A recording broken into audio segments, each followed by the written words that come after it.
Good evening, everybody. Welcome to Cheese O'Clock. I'm Janet Fletcher, and I am here to tell you that you are in for an hour of great cheese and wine with my co-host, Laura Werlin. Laura, can you join us? There she is. And our cheese guest, Erin Nastashkin from Baldoff Cheese, and our wine guest, Molly Battenhouse, Master of Wine with Jackson Family Wines. Cheese O'Clock, this is the first in a new round of Cheese O'Clock, 4 weeks, and you are debuting it with us. And I am Janet Fletcher, the publisher of Planet Cheese, a weekly email newsletter. I'm the author of several books on cheese, and these days I'm a virtual cheese presenter, which is how we're doing things these days. Now I'd like to turn it over to Laura to help us get Cheese O'Clock underway. Hi, everybody. Welcome indeed. And my name is Laura Werlin. And like Janet, I am the author of several books on cheese and also have gone headlong into the virtual cheese tasting space, which is okay with me. I mean, it's nicer if it's in person, but this is the next best thing. And it's a very intimate experience as well. And so just for those of you that are new to Cheese O'Clock, what it is a lot of fun and it's very tasty. It is also, we try to introduce you to 4 cheeses you may or may not know, which tonight I have a feeling even I didn't know some of them. So hopefully you won't have known about them either. And then we have a cheese guest and we have a wine guest who we are going to introduce you to momentarily. But in the meantime, I want you to know that this is a party of sorts. And with that, I would encourage everybody to take pictures of their cheese board. You can also do like a little selfie watching us and maybe your cheese board in there too. And please feel free to post to your social channels and tag Janet and me, which our social handles I think will be back on at the end. Or if you want to know them, we will put them in the chat, actually. We'll do that. And then, that's kind of all you need to know. So it's cheese and wine pairing, which we're going to get into in a second. And also, please do feel free to include or to write any questions in the chat function. We will save the last few minutes for Q&A. So you can put the questions in the Q&A section or in the chat. And we will hopefully see them in both places or either place. And also in the chat, please enter where you are joining us from. If it's from Texas, then God bless you. And anything else, no, we'd love to know where you're joining us from. Okay, with that, I'm going to send it back to Janet to get into the wine part of this.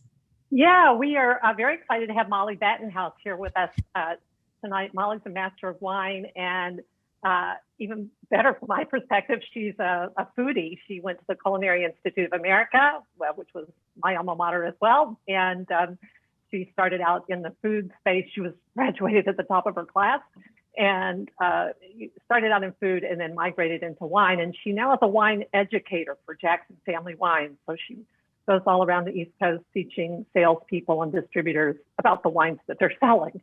And Molly, Jackson Family Wines, one of their properties is Willakenzie, and those are the 2 wines we're tasting tonight. So Molly, would you tell us a little bit about Willakenzie and kind of introduce us to these 2 wines we're about to taste?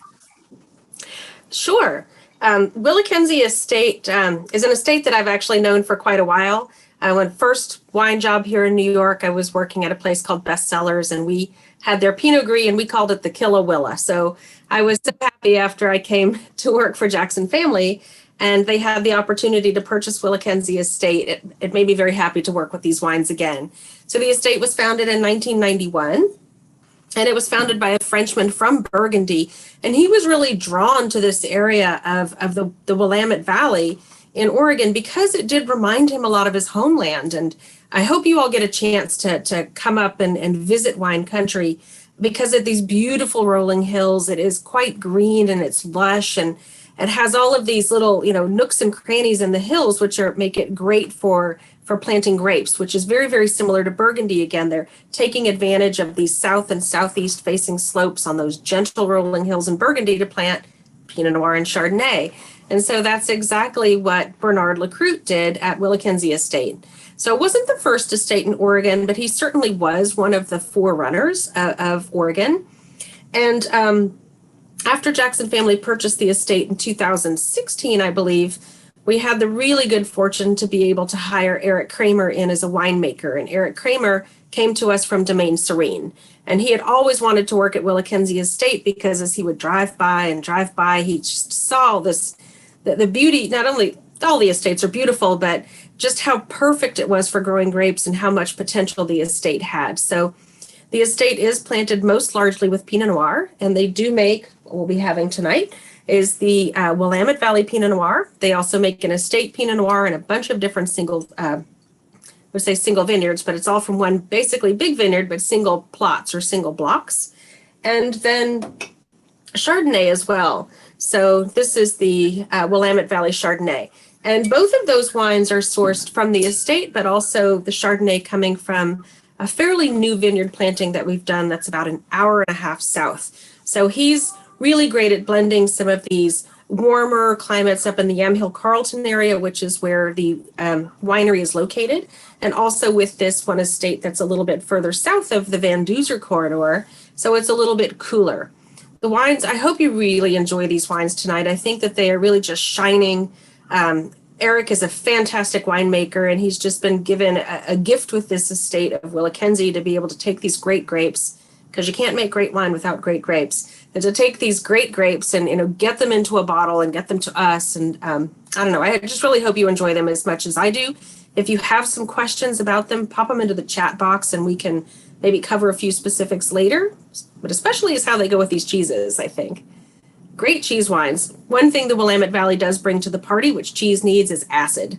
So the cooler climate of that Willamette Valley brings you this acidity in the wines, which it just gives you this refreshing, I think, mouth-watering sensation. And when you pair that, cheese actually has some acid in it too. So it's got that good acid-acid combo going. Which might sound kind of weird, but I hope you like it.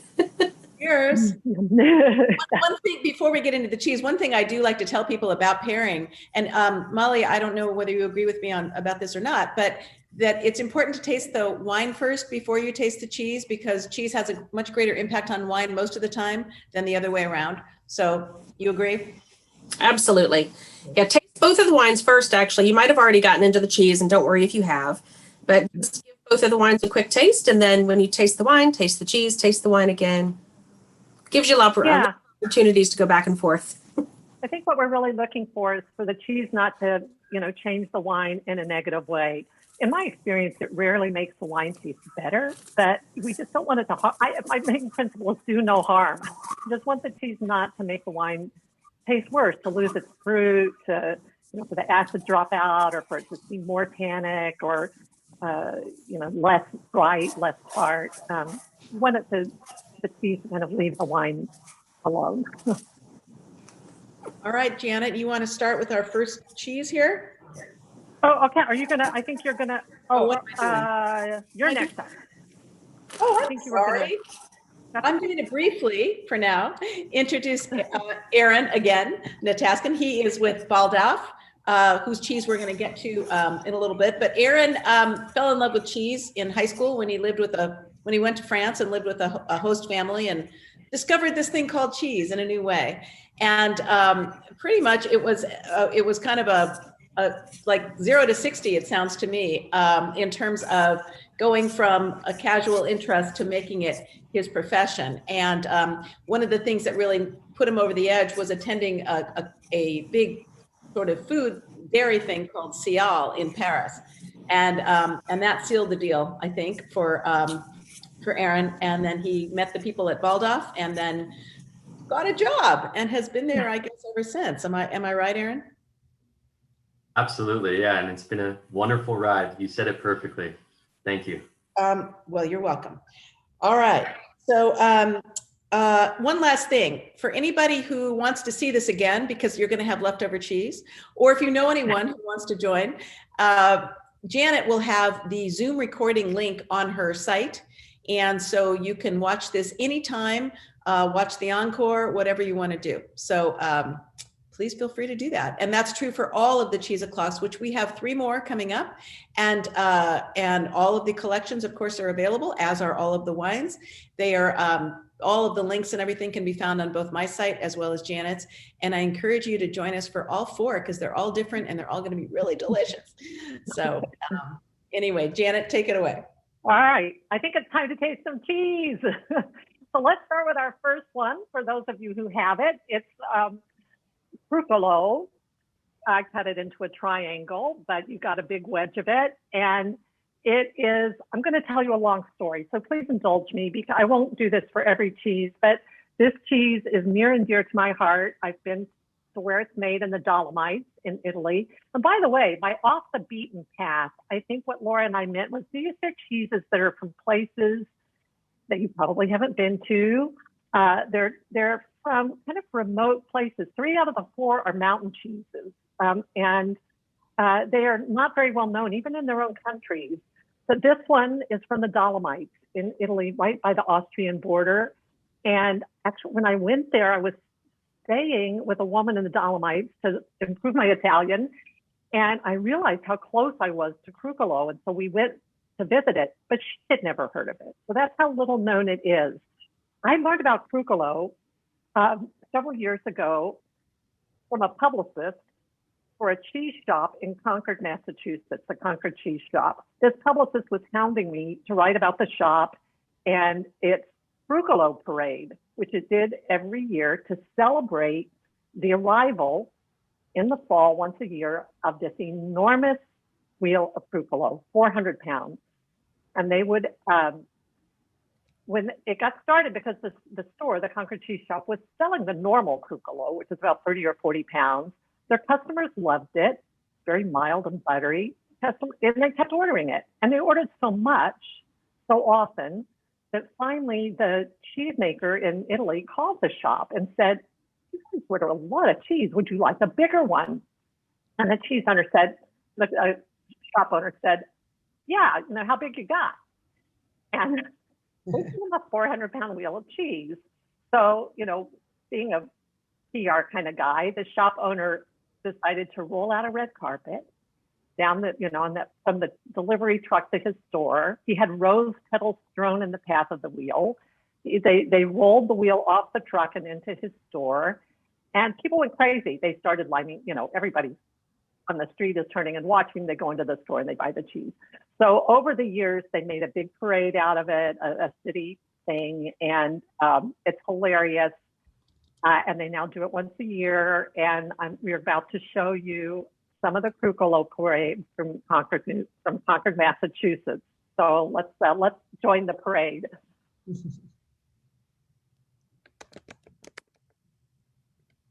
My name is Peter Levis. I'm the proprietor here of the Concord Cheese Shop, and welcome to Frucolo Day.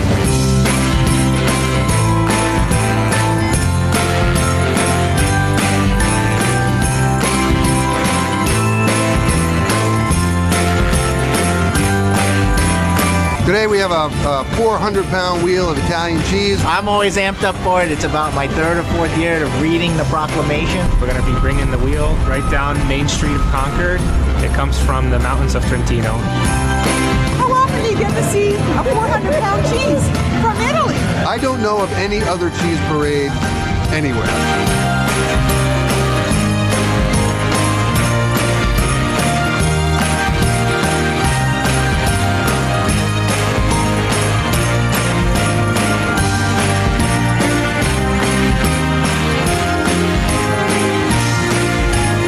Here today as one of the cheese escorts. I love cheese.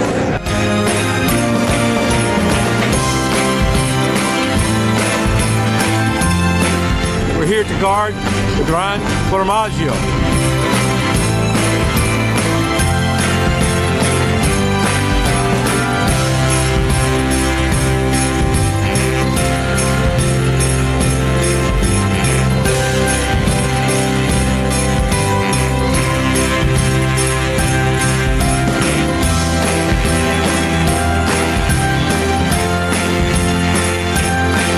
If there's cheese involved, I'll be there. We're here to see the 400-pound wheel of cheese come down the road.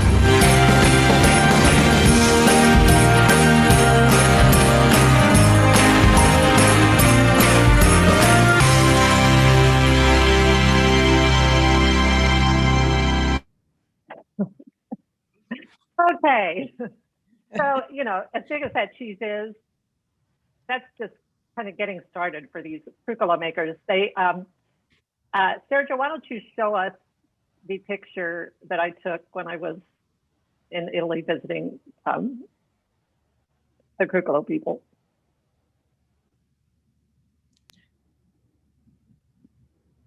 $530 kilos. That is about 1,200 pounds, I think 1,300 pounds. So that's Dennis Anderley. He makes the cheese.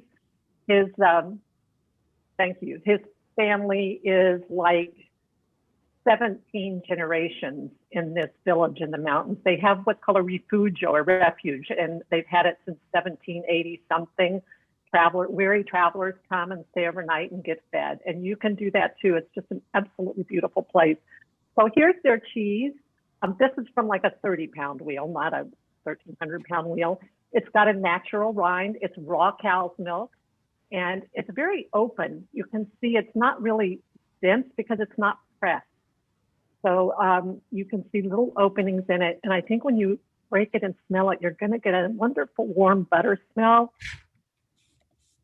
And it's very, you know, it's a fairly tender cheese, and it's nutty, and it's very mellow and mild, and you can understand it's a great melter, reasonably priced. It's a great snacking cheese. You just want to keep eating it. It's very approachable, and I think you can understand why that Concord Cheese Shop sells so much of it. It's a really likable, buttery cheese, and I think it's going to go great. I'm guessing Chardonnay is going to be my preference, but it would probably go with either of these wines. What do you think, Molly? Well, I just tasted both of them with the cheese because, of course, why not? I kind of like it with the Pinot a little bit. You know, when I'm thinking about that area of Italy on the border of Austria, I think about crisp, fresh, more unoaked whites with high acid. And the Chardonnay fits that bill on the most part, but it does have a little bit of oak. And I think there, texturally, it matches really well. And the acidity of the Chardonnay certainly does a good job of almost cleansing my palate of the cheese, where the Pinot has, you know, packs a little bit more of a punch of flavor. And also they do grow some Pinot in that area of Italy. So Niente delle Dolomiti and that area of Alto Adige and just a little further south, they grow some Pinot Nero and some reds that can work really, really well, I think, with the cheeses. And you still have this great acid in the Pinot that works well with the cheese, but it just packs a little bit more flavor. And while I think it almost washes out the Chardonnay just a touch. You know, what do you think of the cheese? Well, I have a couple of thoughts. First of all, as far as the pairing is concerned, I would have thought, as you did, Janet, that it would have been better with the Chardonnay because of just the mildness of the cheese. But I agree, Molly, that it goes really nicely with the red, and it does make me think of like the kind of obscure grapes that they have, more not necessarily obscure, but ones we don't really know here, like the Schiava or Lagrein or whatever in the Alto Adige area. But more than that, I think it speaks to the wine. It's not super tannic. It's not like a big chewy wine, which would not work in my opinion with this cheese. But Janet, I have a question. Is there only one crucolo maker and that guy? Okay. Yeah, this is their, I mean, the family, yes, there is just this one place. This is their proprietary cheese. Nobody else makes crucolo. Even in Italy, nobody knows it.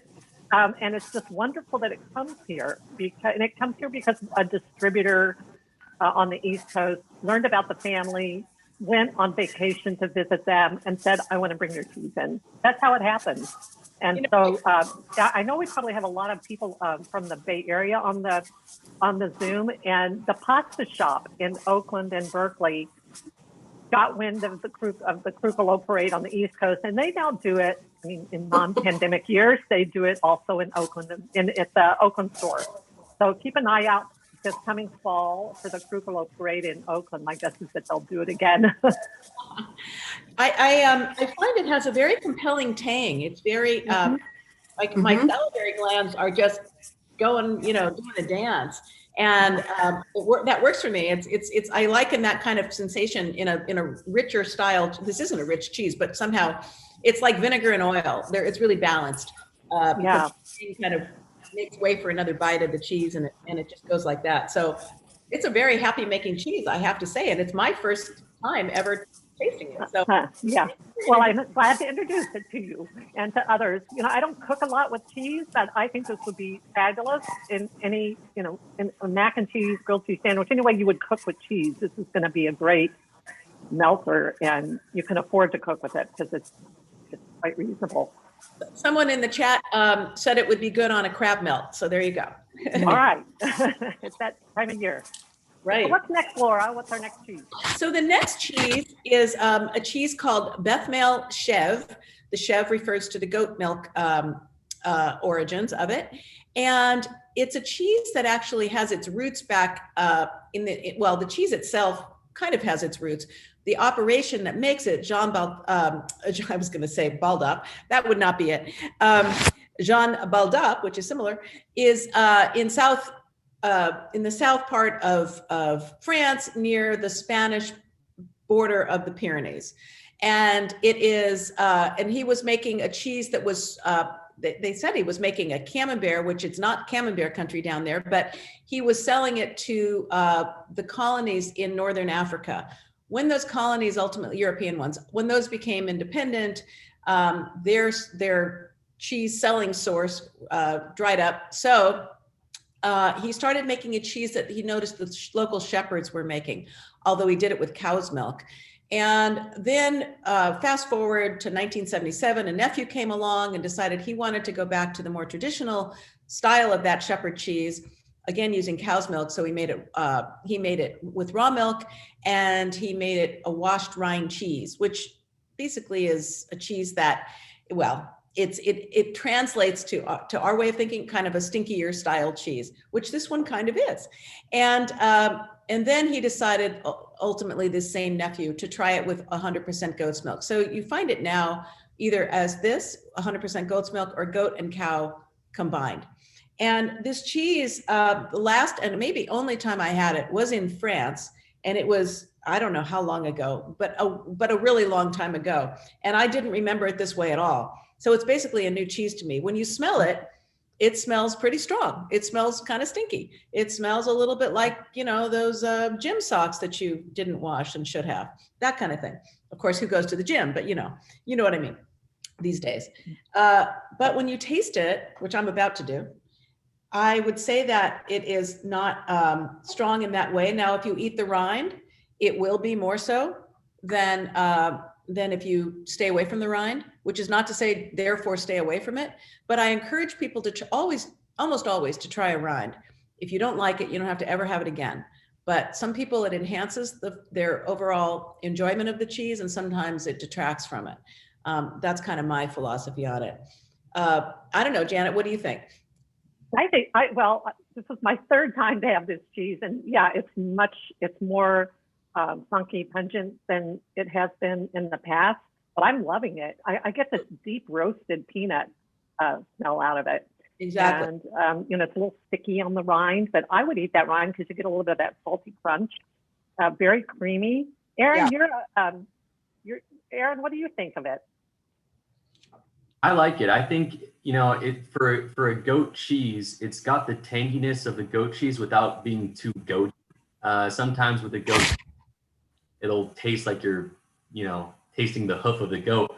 So it's got that tang with the goat cheese, but it's not overwhelmingly goaty. So for people who maybe aren't used to goat cheeses, I think it's pretty approachable. I love it. The rind, when you eat the rind, it can take you off into it takes me anyway, into a little bit of a bitter dimension with the rind, even though I really like the rind. And as Janet said, it's got that tackiness and those crystal or, salt. So it is saltier too than it is in the middle, called the paste. And so if you don't like that strength of character, then just don't eat it. So Molly, this kind of a rind can make a wine pairing challenging. Often a cheese like this might go better with certain kinds of beer. So what's your experience with both the Chardonnay and the Pinot with this cheese? I love this with the Chardonnay. I think it really makes the Chardonnay pop. For whatever reason, the fruit of the Chardonnay really comes forward, and it tastes great. And I saw somebody popping in the comments, I think Ed Wood is lucky enough to be having the Willakenzie Pinot Blanc tonight. Which would be perfect for, for the first cheese, the Pinot Bianco comes from that area of Italy. But the white wine, it just, it's just so beautiful with it. It just really pushes the wine to the forefront without taking anything away from the cheese. And the Pinot's fine with it, but it doesn't have that same synergy, I think. Yeah. I'm sorry interrupting, but this is the part of France that's really known for sheep cheese. If you just go a little bit to the west, you are in the, where some of the best sheep cheeses of France come from, the Ossoirati, which is, the classic Pyrenees cheese. So it's quite unusual to have goat cheeses from this area. I'm loving the texture of this cheese, the smoothness of it. I find, it's not as strong as it smells, which I think is true of a lot of these wash rind cheeses. If you don't like the funk of the aroma, you still want to taste it because it kind of mellows out in your mouth. This has definite strength of character but isn't overwhelming by any stretch. It's really, it's a cheese that keeps talking to me as we talk. It's just reminding me that it's there, but not in a really positive way. The roasted peanuts that's just perfect description of it. And who doesn't like roasted peanuts? Even if you're allergic to them, you might, theoretically. And while you were talking about the Chardonnay, Molly, there was a question earlier asking if this is a typical unoaked or lightly oaked Oregon style Chardonnay. That's an awesome question. And one of the things that I love about Oregon Chardonnay is that it doesn't show the oak as much as like a California Chardonnay. There's something about the cooler climate and the acid balance in these wines. This one has, about 30% New French oak, but you don't really taste it. And especially for whatever reason with this cheese, which is way milder than I thought it was going to be based on the smell, you don't get the oak. It just really pushes the fruit forward. And that's just a beautiful thing. So it does see some oak. It's not unoaked. And it's just beautifully balanced. And the cheese kind of hides in this wine. I was seeing some comments in the chat about the rind. And there's always a question about, do you eat the rind? Do you cut it away? I think Laura and I both have heard cheesemakers say that the rind is the thing they work hardest at. They're really proud of it. And even, it takes a lot of care to get a rind to form the way you want it to on a cheese. So I always present the cheese with the rind. I never cut it away. And I let, my guests can cut it away if they like. But if I'm doing a cheese board, I want to leave that rind on the cheese because it's part of the beauty of the cheese. And in many cases, part of the experience, the sensory experience of the cheese that the cheesemaker wants you to have. But if you try and you don't like it, cut it away. Certainly, right. It's always safe. There's unless it's like a wax, a wax rind, it's always a safe thing to do to eat that rind. Well, how they say the eyes are the window into the soul. Well, the rind is the window into the soul of the cheese. And very often the rind is the soul of the cheese. And the rind it's like a protector as well as a flavor conferrer. And also, it serves many purposes. It's a microbiological experiment that's not experiment, but just activity that's going on. The rind is very, very intentional to the ultimate texture and flavor of the cheese. And so as Janet said, you don't have to eat it if you don't like it by any stretch. You do not have to do that. However, there is something at a party. Do not just cut away the rind and eat the center. That is not cool. Okay, I'm just saying. No. But aside from that, you don't want to, the rind really is, it's critical to the cheese. The cheese will not be what it is without that rind. So. Yeah, okay. I'm seeing a question about whether the aroma comes more from the rind or from the inside. And actually, it's throughout. And it's because the bacteria and yeast and fungi are breaking down that cheese. And a lot of these aromas are coming from protein breakdown. As the cheese ages and as all these microorganisms work on the protein, it's breaking down into these amino acids that have aromatic aromatic compounds associated with them. So that's what's happening. The fats are breaking down and the proteins are breaking down, but the aroma is like throughout in a cheese like this. But it will be stronger on a washed rind. It just goes without saying. Yeah. The rind will be stronger smelling. Yeah, this kind of stickiness, this is this is bacteria. When you do this washed rind thing, where you've got salt water in the outside, certain bacteria love that, and a lot of molds don't. So that's why we're not seeing a whole lot of mold growth on this. We're seeing mostly bacteria because they like that moist, salty. So cheese making is all about, don't they say sometimes, Laura, that it's like farming, bacteria. It's like farming microorganisms, cheese making. You want to get some of them to grow, and you want some of them not to. And right. That's kind of the high art of cheese making. Well, and the particular bacteria that Janet's referring to is what makes this color the way it is, this orangish kind of pinkish rind. Whenever you see that or smell this, you are seeing and smelling a washed rind cheese. So yes, what Janet said, it's essentially most of the time a brine solution, and that attracts these particular kind of bacteria that make it stinky and orangey. So, all right, should we go on to Aaron's cheese? Sure. I'm going to bring Aaron on to tell us about his cheese, but I want to answer a question first that I saw in the chat.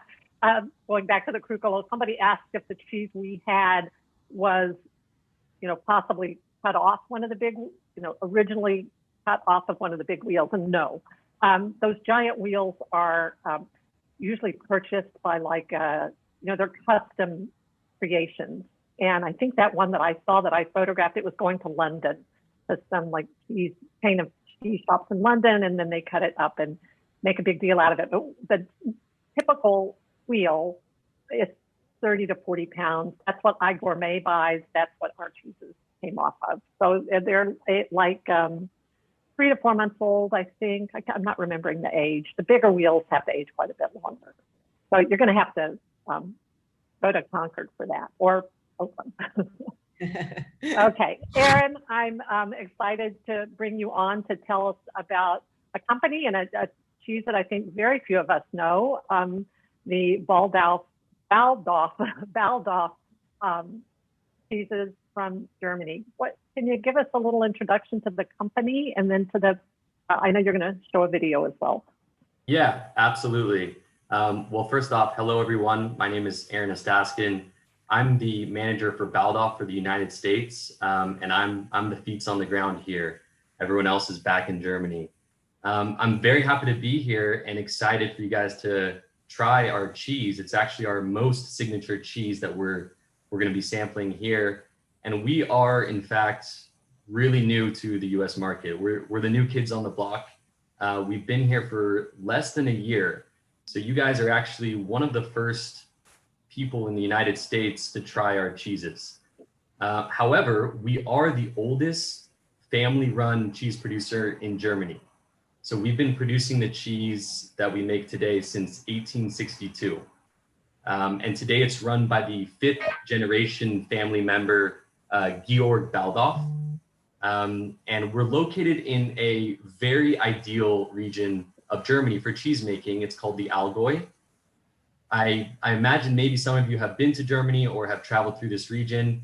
If you can imagine a scene out of The Sound of Music, rolling green hills, lots of rain, and we have the altitude of the Alps, which has a lot of the rich nutrients in the grass and the flowers for the cows to graze on. So I'm going to talk a little bit about Baldauf, and then we have the video, and you can sample the cheese at any point, ask me any questions. So let me just jump into what makes Baldauf special, what makes us unique, because there are quite a few things that you should know.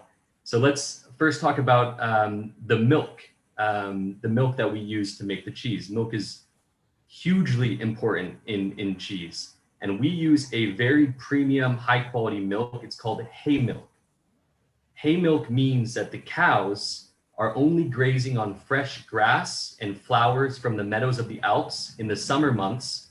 In the winter months, the cows come down from the Alps and they graze on fresh, or they eat fresh hay. No silage, no corn feed whatsoever.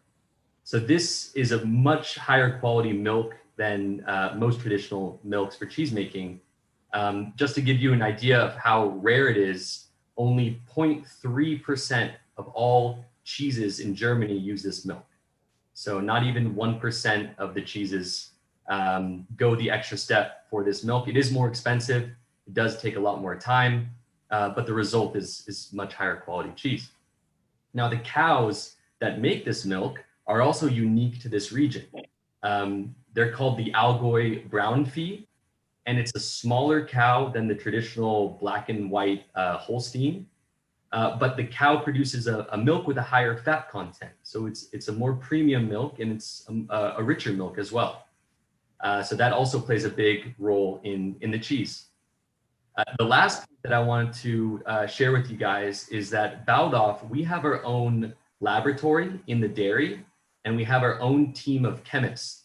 And so what we do is we make our own cultures in-house. This is something that is rarely seen in the cheese making world. Most producers, they outsource the cultures from a third party. And as we just talked about the rind and how big of an effect that is, the cultures, the bacteria, the cultures have a huge impact on the taste and the quality. If you can make the cultures yourself, it means that no other cheese can have the same taste and the same characteristics as yours. So what we do is we use the previous batch of cheese. We take the leftover whey, the liquid byproduct. We have our chemists extract the bacteria from the leftover whey, and we use that to then coagulate and ferment the next batch of cheese. So it's a very sustainable process. It's just reusing the leftover whey.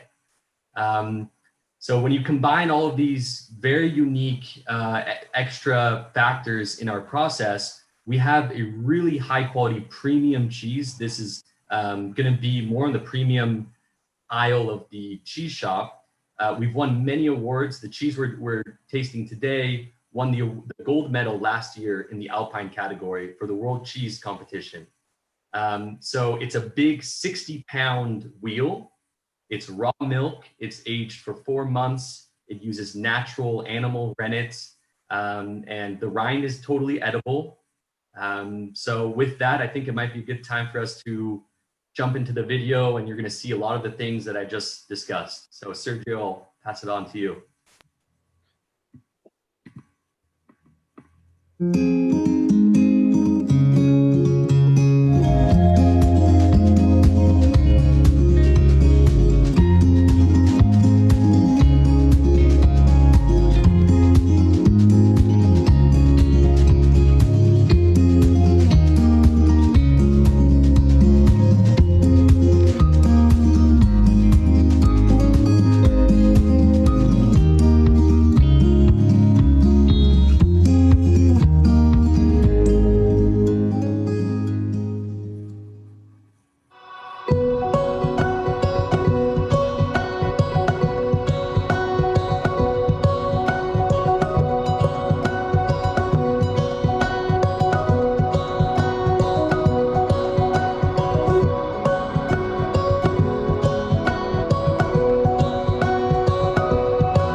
Okay, there you go. So I think at this point we can maybe start figuring out what wines would be good.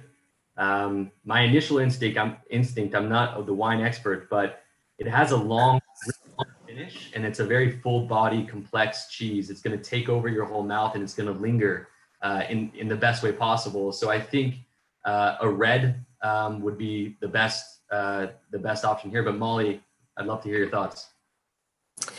Yeah, I was tasting through both of them, and I kept seeing comments pop up. I love the Pinot. I love the Pinot. I love the Pinot. And with this wine, it's fine with the Chardonnay. It doesn't like detract from it, but the Pinot is better. I think because there is more complexity. You do have those tannins in the Pinot too that help to work with that fat of the cheese. It really pushes the fruit out then of the Pinot, and it's a really nice match.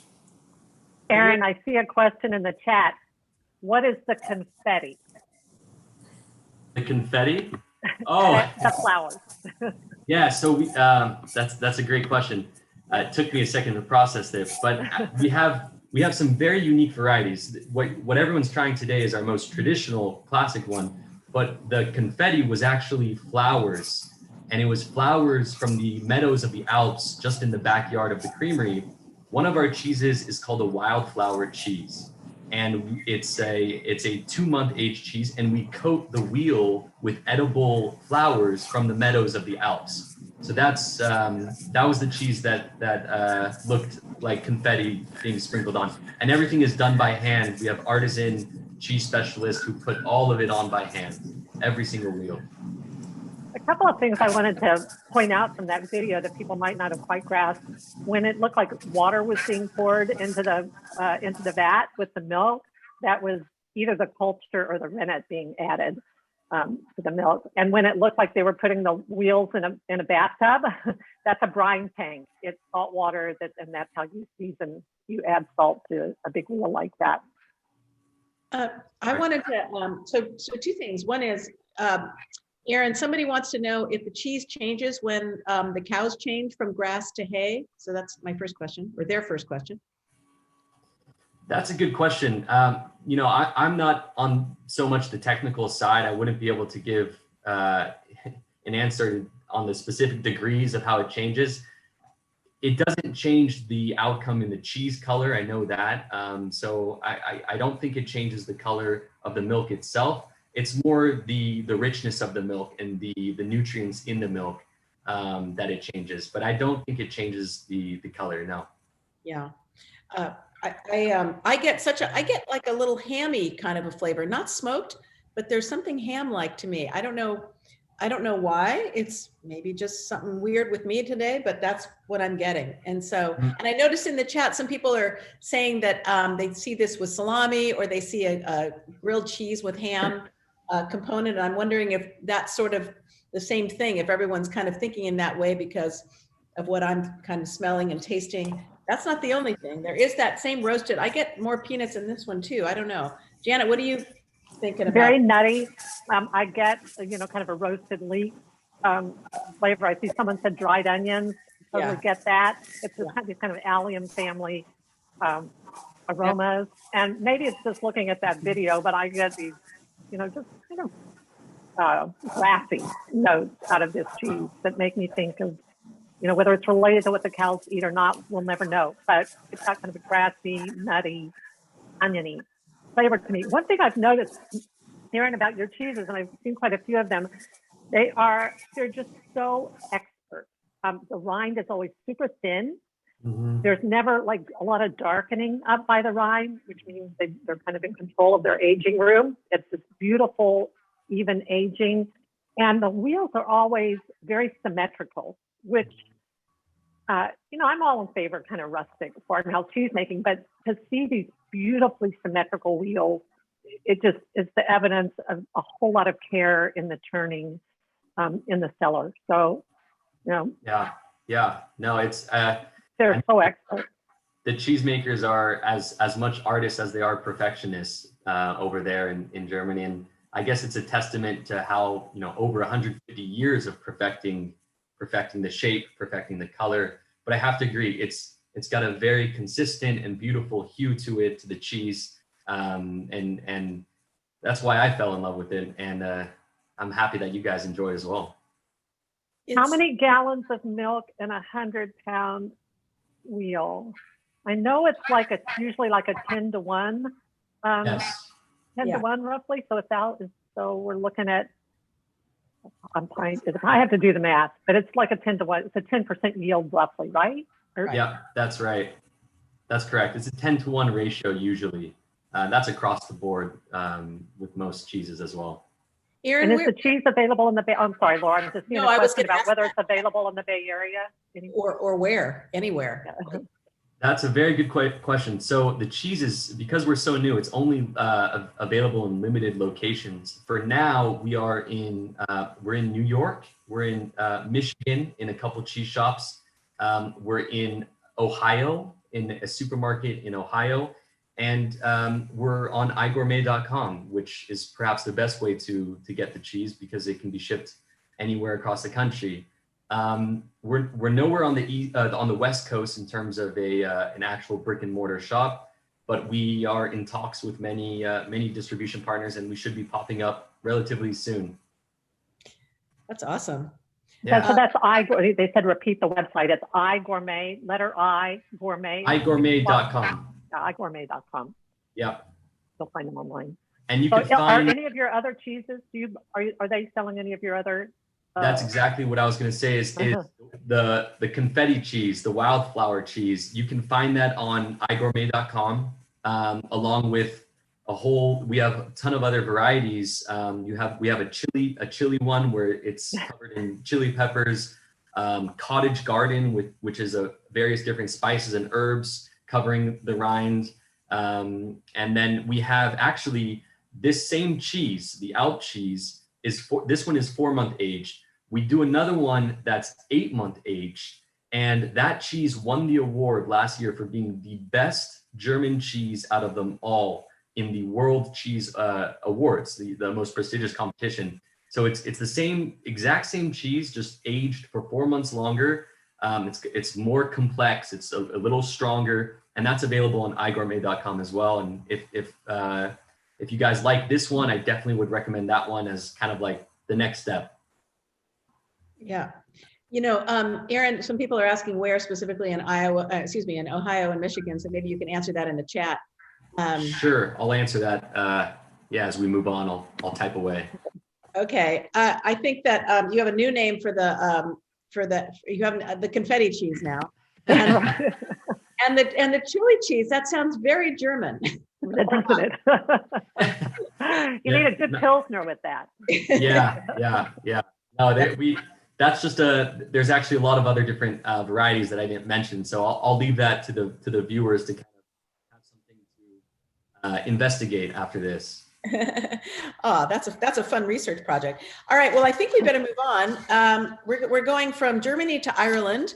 And there is a well-known within the cheese community at this point, family named the Grubbs, who came up with this Irish farmhouse blue cheese called Cashel Blue. And it was the first of its kind, an Irish farmhouse blue cheese. And it was developed by a woman named Jane Grubb. And she and her husband her husband was a descendant of the Grubb family, which goes back to the 13th century. And they have this land. And anyway, starting about 2 generations ago or 3 generations ago, they started making cheese. And they got cows to have milk. And then ultimately, Jane wanted to learn how to make cheese and did, and started developing cheeses. And so she came up, as I said, with this cheese called Cashel Blue. Then in the meantime, she got a sort of cheesemaker back, meaning that her back was so difficult. I mean, not difficult, it was painful from all the cheese making, that they brought on a cheesemaker, a guy from a Dutch guy who, and then in the meantime, they got sheep and they started using the Cashel Blue recipe to make a cheese they called Crozier Blue. So this is the sheep's milk version of Cashel Blue. And Cashel Blue is much more readily available, more readily found.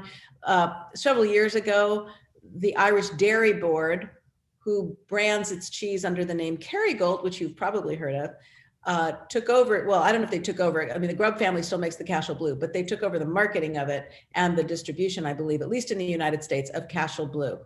And so crozier apparently has a double meaning. It speaks to the staff that a shepherd uses and also the staff that a bishop uses. And when St. Patrick basically converted the Irish to Catholicism, there's a stone that has this crozier in it. That staff is called the crozier, and so it's kind of the combination of that Catholicism and sheep's milk in this case, and therefore crozier blue. That's the story, and anyway, and I'm sticking to it. Anyway, so this cheese has what's called a natural rind. A lot of blue cheeses do not. Roquefort, which is probably the best known sheep's milk blue, does not have a natural rind. They don't want any rind to grow. But in this case, it does. And what that means is that it gets exposed. For a natural rind to grow, it has to have oxygen near it or in it or around it. And whereas Roquefort, it's not going to have that. So the Crozier Blue people, the makers, believe that this rind is very edible. Again, it goes back to our discussion before about the washed rind cheese. It's entirely up to you. One thing to note, now this cheese ages anywhere from 3 to 11 months. So that's a big range. This cheese is probably closer to 3 or 4 months.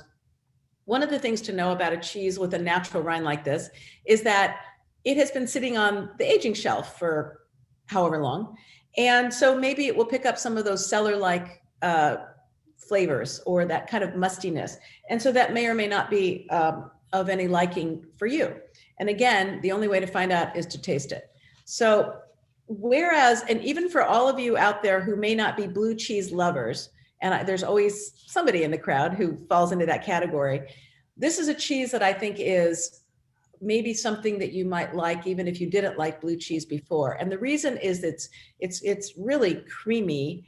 It's also, it's a little mushroomy, but not excessively so. It's kind of, it has, I don't know, it's a little floral, but actually, no, not so floral. It's kind of just more savory. It's not sheepy, but if we were to have this next to the Cashel Blue, there would be distinct differences. So Cashel being made from cow's milk, the Crozier being made from sheep's milk, otherwise pretty similar. So I'm going to try it, which I've not done. And I don't know, Janet, if you want to weigh in on it while I'm doing that. Yeah, I haven't had this cheese a million times. Like I've had Cashel Blue. We don't see Crozier Blue a lot here, but I think it's a pretty mature wheel because it's very creamy. This is the kind of cheese that starts out hard and it gets more and more creamy as it ages. And mine is super creamy. Mm-hmm. And I think it's kind of nearing the end. And it's a little more pungent than my prior notes talked about. I get out of this cheese is almost a smoky flavor, very savory, very kind of meaty. It reminds me somehow of like tasting a sausage because it's got this sort of salumi kind of quality to it. I find it very meaty. It is meaty and it's got and savory. I was going to say just really high in umami. It's just really, there's nothing really all that sweet about it. Also, it's got very, I think, very judicious salt for a blue cheese. Of course, you're going to taste salt. It's not going to not be salty. Salt is necessary for the blue veining to develop, but it's also not overwhelmingly so. And I mean, I could certainly see this with the sweet wine. I don't know, Molly, what did we challenge you with this one? No. Yeah. At first I was thinking this was going to be a little tough, without grabbing a bottle of Sauterne or a bottle of port or something like that, or some Tokai. But, it was fine with the white wine. It wasn't horrible with the white wine, but oddly enough, and I've seen a lot of comments pop up, it is really nice with the Pinot. And maybe it is that kind of meaty quality to it that makes it work so well. But normally the salt in blue cheese and the pungency of the blue turns a red wine into like biting on tinfoil for me. But I don't get that at all with this Pinot. You would think it would clash, but also kind of take over the wine. But you're saying it doesn't. I haven't tried it yet. I didn't think so. And maybe it is because, as Janet said, it's maybe towards the end and it's more creamy and it's more textural than it is pungent at this point. But Erin, what did you think of the cheese? Erin, are you muted? Sorry, just had to unmute myself. I'm getting a lot of roasted peanut taste from it, which is fantastic. A little crunchiness somewhere. For a blue cheese, it's phenomenal. I absolutely love it. It takes you on a ride of flavor that you don't know where it's going, but you need to buckle in. And so for those who are very explorative with their palate, which is something I consider myself, this is fantastic. So I'm normally not a blue cheese guy myself, but this is a lot of fun. I love it. I think you gave yourself away when you said for a blue cheese. This is good. Well, and the thing is, we have a lot of people who bought cheese for this tasting, and so we're all tasting from different wheels. These are like 6-pound wheels, so maybe 12 shipments off of a wheel. So we've got a lot of different wheels represented in this tasting. Possibly the four of us have cheeses from different wheels. Very true. So there's going to be some variation. The kosher blue I've had before has been more mellow. Kosher blue is never meant to be pungent, and I would say this is kind of getting there. But I'm just in love with its texture, and you don't see a lot of veins in it. It's never a blue that has a lot of veins. And by the way, if you are curious about how they make it, on their website, they have a great video. They show a lot of the process of making I think they're showing castle blue, but it's the same, it's the same cheese, just different milk. Right. And, this does not taste like Roquefort because it is made differently. So we tend to group blue cheeses all under blue cheese. And because we associate two primary things with blue cheese, salt and pungency, or strength, or both, and or strong, I should say. And this one, on that, using that scale, using the Erin scale, it's less of those things. It's not like you said, Erin, it's not like you have to brace yourself and go on this blue cheese ride. It's much mellower. And so Janet, somebody was asking what you meant by, at the end. Yeah. How do you know the end of this cheese? Well, first of all, it's just a personal choice. It's kind of reached the end of where I want to eat it. Yeah. Because it's cheese is like controlled rot. Some cheeses die in 2 weeks, some cheeses die in 2 months, some in 2 years, but they just have a lifespan. And this cheese is getting a little more pungent, a little more kind of going from creamy into almost wet, at least my particular wheel. So that's how I know it's kind of at the end of where I'm going to enjoy it. And a month from now, it's probably going to be a little too strong for me. But that's also just a personal choice. Nice. Whoops! Oh, your cell phone. Happened. Well, we have a whole lot of questions that we can maybe try to answer afterwards, but our time is nearing the very end. So I just want to remind everybody that I've had a great time. I hope you have. And if you did, I hope you will come back for more Cheese O'Clocks. There's still time to register for all of them, and there's still time to get the cheese for the last two and the wines for the last two. Every time we will have a different cheese guest and a different wine guest. But Erin, you have been fantastic to have representing the Bavarian Alps, and Molly enlightening us about these Willakenzie wines, which were so delicious. I can't wait to finish them off with my dinner tonight. Now you'll have some final comments. I'm with you on that. I really love Willakenzie wines. It's been a little while since I've had them, not too long, because I try to have them as often as I can. And the place, Willakenzie itself, is just a beautiful, beautiful winery, a beautiful location. If you ever get up to the Willamette Valley, I would highly recommend going there. I'm assuming that, well, it will be open if it isn't yet, I assume, Molly. I don't know what the status of tasting rooms are right now up in Oregon. I'm not sure if they're open. If they are, it would be by appointment only, but they've got a really nice space and a beautiful outdoor patio that overlooks the estate. So it's just a really great place to hang out for a while and you can grab some cheese. It might not be these cheeses, but you could grab a plate of cheese and drink some wine and just enjoy the beautiful scenery. So I know we're right at the top of the hour. I just wanted to answer one person's question about how to wrap these cheeses, because it seems like a good way to wrap this up, which is these are all, well, the first 3 cheeses I would wrap in usually in parchment paper, and then I follow that with some plastic wrap. And then I change that about every 2 to 3 days if I haven't already finished the cheese, because the whole idea is that you want to keep a little moisture in, but not too much. And so that moisture, the parchment paper will get more moist over time under that plastic. The reason I don't like plastic against the surface of the cheese is because it can impart a plasticky flavor and aroma. And also cheeses are living things, like Janet was saying, and so you want them to be able to breathe a little bit. And so that's what I do. And then I keep them in the drawer of my refrigerator. With blue cheeses, you find them, you see them in foil, and I don't have a problem with that. I do it in foil. I don't know, Janet, do you have a different way of wrapping blue cheeses or the other? No, I would keep them separate, because they're gonna, that blue can travel. It's very promiscuous. And so you want to keep the blues in a separate container from your other cheeses. Yeah. Otherwise I wrap them the same way. Yeah. Well, thank you everybody for being with us. Please share your images and your thoughts on social media, and we'd love to see you back here for the next Cheese O'Clock. Thank you, Willakenzie. Thank you. Thank you. Yeah. Thanks, everybody.